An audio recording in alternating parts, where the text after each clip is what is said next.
একটি মোরগ হঠাৎ আশ্রয় পেয়ে গেল বিরাট প্রাসাদের ছোট্ট এক কোণে। ভাঙা প্যাকিং বাক্সের গাদায় আরো দু তিনটি মুরগির সঙ্গে। ভাঙা প্যাকিং বাক্সের গাদায় আরো দু তিনটি মুরগির সঙ্গে। একটি মোরগ হঠাৎ আশ্রয় পেয়ে গেল বিরাট প্রাসাদের ছোট্ট এক কোণে।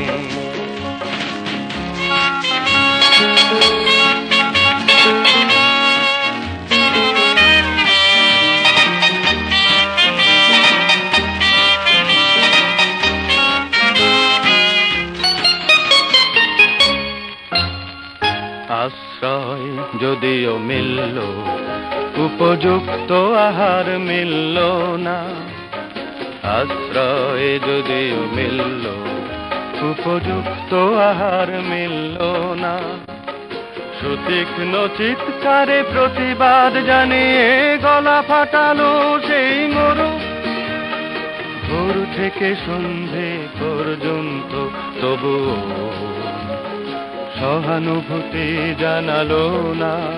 তবুও সহানুভূতি জানালো না সেই বিরাট শক্ত ইমারত।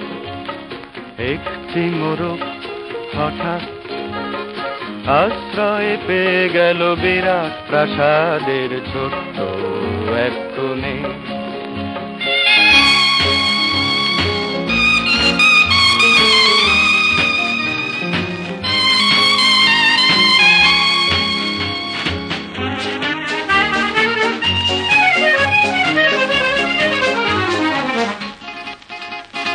তারপর শুরু হলো তার আস্তা করে আনাগোনা। আশ্চর্য, সেখানে প্রতিদিন মিলতে লাগলো ফেলে দেওয়া ভাত রুটি। চমৎকার, প্রচুর খাবার। তারপর শুরু হলো তার আস্তা করে আনাগোনা। আশ্চর্য, সেখানে প্রতিদিন মিলতে লাগলো ফেলে দেওয়া ভাত রুটি। চমৎকার, প্রচুর খাবার।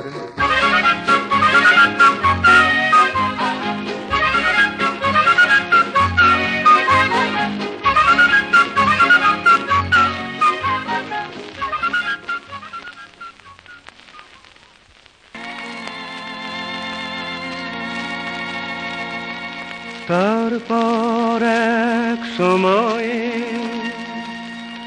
আস্তা করেও এলো অংশীদার। তারপর এক সময়ে আস্তা করেও এলো অংশীদার। ময়লা ছেঁড়া নেকড়া পরা দু তিনটে মানুষ।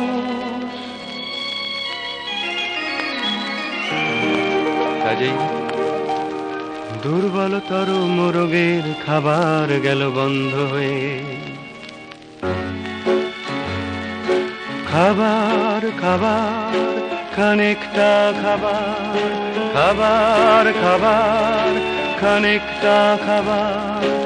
অসহায় মোরগ খাবারের সন্ধানে, অসহায় মোরগ খাবারের সন্ধানে।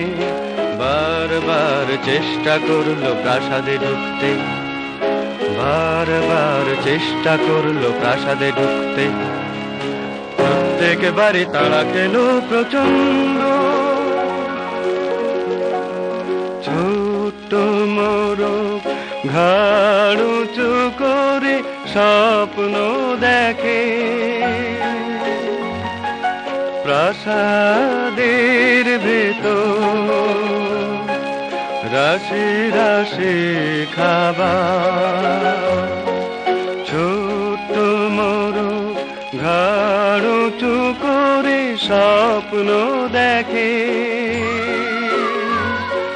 প্রাসাদের ভেতর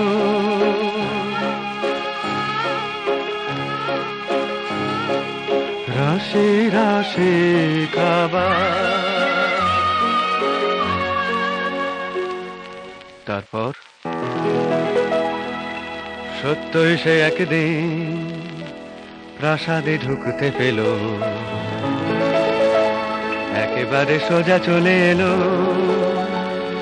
ধপধপে সাদা দামি কাপড়ে ঢাকা খাবারের টেবিলে। অবশ্য